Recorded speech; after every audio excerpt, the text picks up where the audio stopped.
মনে হয় পৃথিবীর সবকিছু শেষ হয়ে গেল। পৃথিবীর সব রং যেন ধূসর হয়ে গেছে। সবকিছু পুড়ে যেন এক মুঠো ছায়ে রূপান্তরিত হয়েছে। মনে হয় সবকিছু শেষ। কিন্তু না, সেই এক মুঠো ছাই থেকে নতুন একটি সবুজের উদয় হয়, যেটা আপনাকে আবার নতুন করে বাঁচতে শেখাবে। তো আজকে কথা বলবো আপনার পাস্ট লাভ নিয়ে। যে ভালোবাসাটা আপনাকে দুমড়ে মুচড়ে ভিতর থেকে শেষ করে দিয়েছে।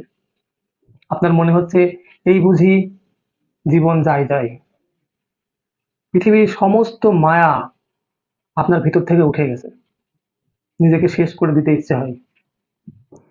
যদি এইরকম সমস্যায় পড়ে থাকেন তাহলে আজকের টিপসটা আপনার জন্য।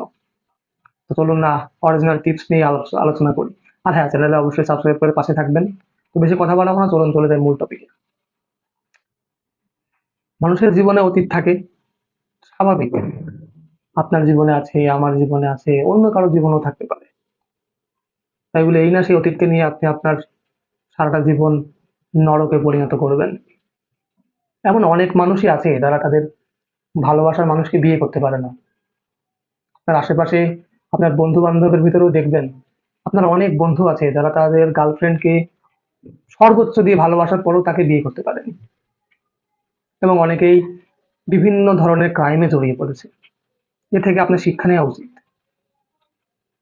কাউকে ভালোবেসে ধরে রাখাটা এটা এক ধরনের শক্তি, যে শক্তি সবার মাঝে থাকে না, বা বিধাতা আমাদের সবার ভাগ্যে সেই জিনিসটা লিখে রাখে না। পৃথিবীতে খুব কম মানুষ আছে, 100 জনের মধ্যে হয়তো 5 থেকে 7 জন তার ভালোবাসার মানুষকে বিয়ে করতে পারে। এর মধ্যে বহুত ফেক লাভ আছে। কেউ ভালোবাসার অভিনয় করে, কেউ টাইম পাস করে। আপনার প্রিয় মানুষটা যদি আপনাকে ছেড়ে চলে যায়, কখনো নিজেকে শেষ করে দেওয়ার চিন্তা করবেন না। ভাববেন যে সে আপনার জন্য পারফেক্ট ছিল না। কিন্তু নিজের মনের মধ্যে কখনো এই চিন্তাটা আনবেন না যে আমি তার জন্য পারফেক্ট ছিলাম না। নো, আপনি আপনার জায়গায় সবসময় ঠিক ছিলেন যদি আপনি সত্যিকারের ভালোবেসে থাকেন।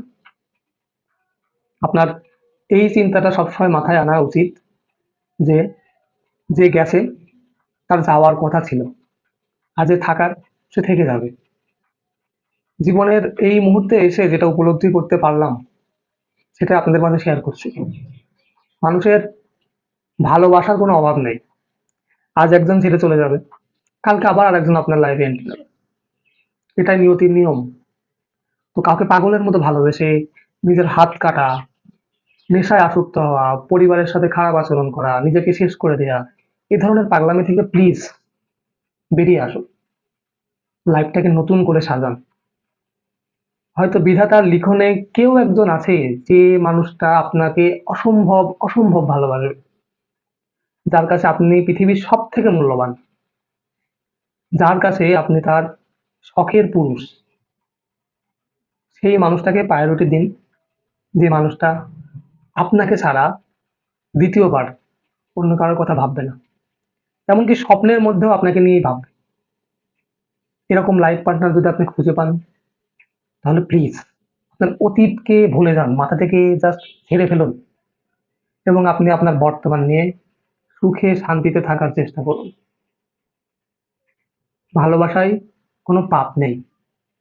কিন্তু কিছু মানুষ, আমরা যাদেরকে না চিনে না জেনে আমাদের অন্তরের অন্তঃস্থল দিয়ে তাদেরকে ভালোবাসি, তাদের মায়ায় আটকে যাই, দিন শেষে দেখা যায় তারাই আমাদের সব থেকে বড় শত্রু, বা আমাদের সব থেকে বড় ক্ষতি করে তারাই। একটা কথা আছে, আজকে যে মানুষটাকে আপনি আপনার ভালো থাকার অ্যান্টিবায়োটিক মনে করতেছেন, একদিন দেখবেন যে ওই মানুষটাই আপনার স্বাস্থ্যের ক্ষতি, মানে স্বাস্থ্য ক্ষতি করার মূল কারণ। তো এইসব মানুষদের থেকে অবশ্যই দূরে থাকুন। একটা মানুষকে চিনতে বেশি সময় লাগে না। তার কথা বলা, তার চলাফেরা, তার অঙ্গভঙ্গি দেখে আপনি বুঝতে পারবেন যে এই মানুষটা কেমন, এবং সেই মানুষটা আপনার জীবনে কতটুকু প্রভাব ফেলবে সেটা আপনি একজন বুদ্ধিমান মানুষ হিসেবে আপনার বোঝা উচিত। এ ধরনের সিদ্ধান্তহীনতায় কখনো ভুগবেন না, বা এ ধরনের সিদ্ধান্ত নিতে যাবেন না যে তা আপনার জীবন থেকে চলে গেছে, আপনার এখন তার জন্য মরে যাওয়া ছাড়া আর কোনো উপায় নেই। নো ব্রাদার, এটা করো না। আপনার জন্য সঠিক সময়ে সঠিক মানুষের আগমন হবে, এবং সেই মানুষটা আপনাকে মৃত্যুর আগ পর্যন্ত আপনার ভালোবেসে যাবে, আপনাকে সেবা করবে, আপনার যত্ন করবে, আপনার সাথে সংসার করবে। এমনও হতে পারে যে সেই প্রিয় মানুষটার কাছেই আপনি পৃথিবীর সবথেকে মূল্যবান সম্পদ। যে নারীকে আমরা ভালোবাসবো সেই নারীটার চরিত্রটা হতে হবে আপনার নিজের মায়ের মতো।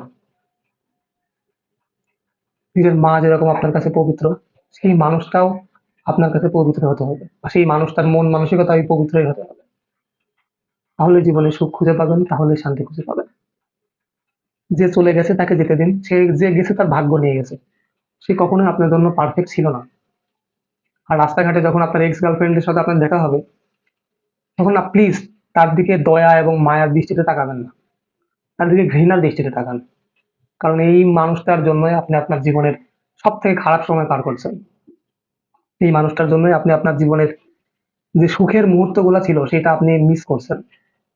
তো তাকে সবসময় ঘৃণার দৃষ্টিতেই দেখুন। এবং যে মানুষটা বর্তমানে আপনার জীবনে জড়ায় আছে তাকে বেশি বেশি করে ভালোবাসার চেষ্টা করুন।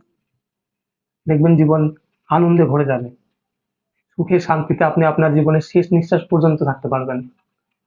মৃত্যুর আগ মুহূর্ত পর্যন্ত মনে হবে যে আপনি আপনার জীবনের পরিপূর্ণ স্বাদ নিয়ে এই পৃথিবী ত্যাগ করছেন। তো গার্লফ্রেন্ডের জন্য, এক্স গার্লফ্রেন্ডের জন্য যে আপনার জীবন শেষ করে দিতে হবে, আপনি নেশায় আসক্ত হয়ে যাবেন, তা স্মরণ করে নিজের বর্তমান লাইফটাকে নষ্ট করবেন না প্লিজ। ভবিষ্যতের কথা চিন্তা করুন।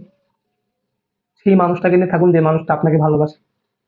তাকে ভালোবাসা দিন। হয়তো সে আপনার একটু ভালোবাসা পাওয়ার জন্য অধীর আগ্রহ আছে। তো আপনার মাথায় যদি এই ধরনের ভ্রম এসে থাকে তাহলে সেটাকে এখনই ঝেড়ে ফেলুন এবং বর্তমানে সুখে থাকুন, শান্তিতে থাকুন। এই প্রত্যাশা নিয়ে আজকের বক্তব্য এখানেই শেষ করি। তবে হ্যাঁ, এরকম ভিডিও আরো আসবে এবং আমার কথায় যদি আপনি উপকৃত হন তাহলে অবশ্যই চ্যানেলটিকে সাবস্ক্রাইব করে পাশে থাকবেন এবং হ্যাঁ, বন্ধুদের মাঝে তো শেয়ার করবেন। তো আজকে এই পর্যন্তই ছিল। পরবর্তী ভিডিওতে আবার দেখা হবে ইনশাল্লাহ। সেই পর্যন্ত ভালো থাকুন, সুস্থ থাকুন এবং সঠিক সময়ে সঠিক সিদ্ধান্ত নিন।